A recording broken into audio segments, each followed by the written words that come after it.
Bilangan pasal 21. Peperangan dekat Horma. Raja negeri Arad, orang Kanaan yang tinggal di tanah Negeb, mendengar bahwa Israel datang dari jalan Atarim. Lalu ia berperang melawan Israel dan diangkutnya beberapa orang tawanan daripada mereka. Maka bernasarlah orang Israel kepada Tuhan, katanya, "Jika engkau serahkan bangsa ini sama sekali ke dalam tangan kami akan menumpas kota-kota mereka sampai binasa." Tuhan mendengarkan permintaan orang Israel, lalu menyerahkan orang Kanaan itu. Kemudian orang-orang itu dan kota-kotanya ditumpas sampai binasa. Itulah sebabnya tempat itu dinamai Horma. Ular tembaga. Setelah mereka berangkat dari Gunung Hor, berjalan ke arah Laut Teberau untuk mengelilingi tanah Edom, maka bangsa itu tidak dapat lagi menahan hati di tengah jalan. Lalu mereka berkata-kata melawan Allah dan Musa, "Mengapa kamu memimpin kami keluar dari Mesir, supaya kami mati di padang gurun ini? Sebab di sini tidak ada roti dan tidak ada air, dan akan makanan hambar ini kami telah muak." Lalu Tuhan menyuruh ular-ular tedung ke antara bangsa itu, yang memagut mereka, sehingga banyak dari antara orang Israel yang mati. Kemudian datanglah bangsa itu mendapatkan Musa dan berkata, "Kami telah berdosa, sebab kami berkata-kata melawan Tuhan dan engkau. Berdoalah kepada Tuhan, supaya dijauhkannya ular-ular ini daripada kami." Lalu Musa berdoa untuk bangsa itu. Maka berfirmanlah Tuhan kepada Musa, "Buatlah ular tedung, dan taruhlah itu pada sebuah tiang. Maka setiap orang yang terpagut, jika ia melihatnya, akan tetap hidup." Lalu Musa membuat ular tembaga, dan menaruhnya pada sebuah tiang. Maka jika seseorang dipagut ular, dan ia memandang kepada ular tembaga itu, tetaplah ia hidup. Perjalanan ke daerah Moab. Kemudian berangkatlah orang Israel, lalu berkemah di Obot.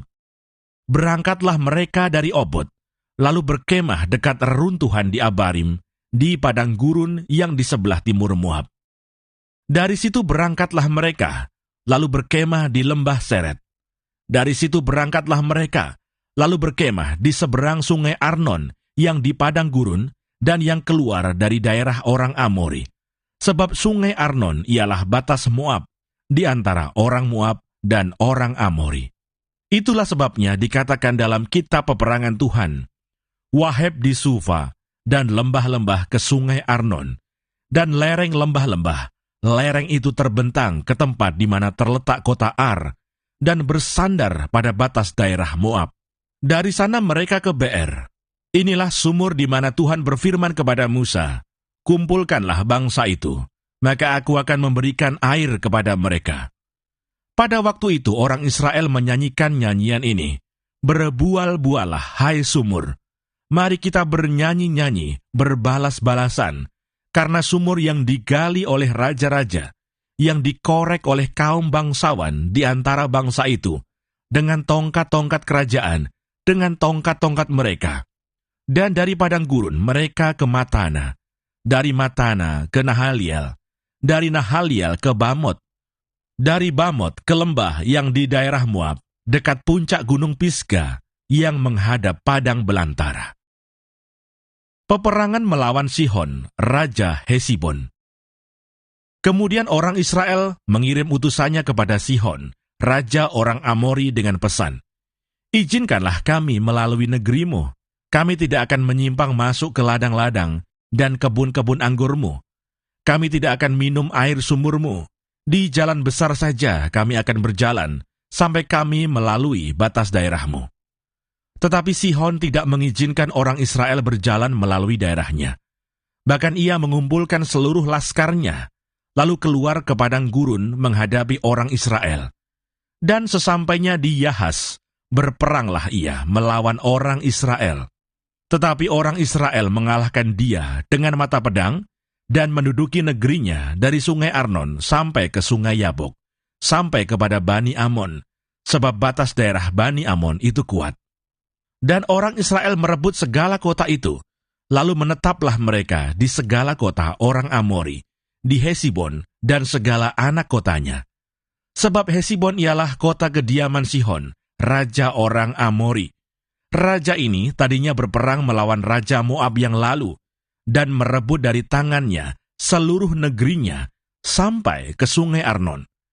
Itulah sebabnya penyair-penyair berkata, "Datanglah ke Hesibon, baiklah dibangun, dan baiklah diperkuat kota kediaman Sihon itu. Sebab api keluar dari Hesibon, nyala dari kota kediaman Sihon, yang memakan habis Ar Moab, yang berkuasa atas bukit-bukit di sepanjang sungai Arnon. Celakalah engkau, ya Moab, binasa engkau, ya bangsa Kamos. Ia membuat anak-anaknya lelaki menjadi orang-orang pelarian, dan anak-anaknya perempuan menjadi tawanan, kepada Sihon, raja orang Amori. Kita telah menembaki mereka, Hesibon binasa sampai ke Dibon, dan kita menanduskannya sampai ke Nofah, yang terbentang sampai ke Medeba." Peperangan melawan Og, raja Basan. Demikianlah orang Israel diam di negeri orang Amori. Setelah Musa menyuruh orang mengintai kota Yaeser, mereka merebut segala anak kota Yaeser dan menghalau orang-orang Amori yang ada di situ. Kemudian berpalinglah mereka dan maju ke arah Basan. Lalu Og, raja Basan, beserta segala rakyatnya maju ke Edrei, menjumpai mereka untuk berperang. Tetapi Tuhan berfirman kepada Musa, "Janganlah takut kepadanya, sebab aku menyerahkan dia dengan seluruh rakyatnya dan negerinya ke dalam tanganmu. Dan haruslah kau lakukan kepadanya seperti yang kau lakukan kepada Sihon, raja orang Amori, yang diam di Hesibon." Maka mereka mengalahkan dia dan anak-anaknya, dan seluruh rakyatnya, sehingga seorang pun dari mereka tidak ada yang dibiarkan terlepas. Lalu mereka menduduki negerinya.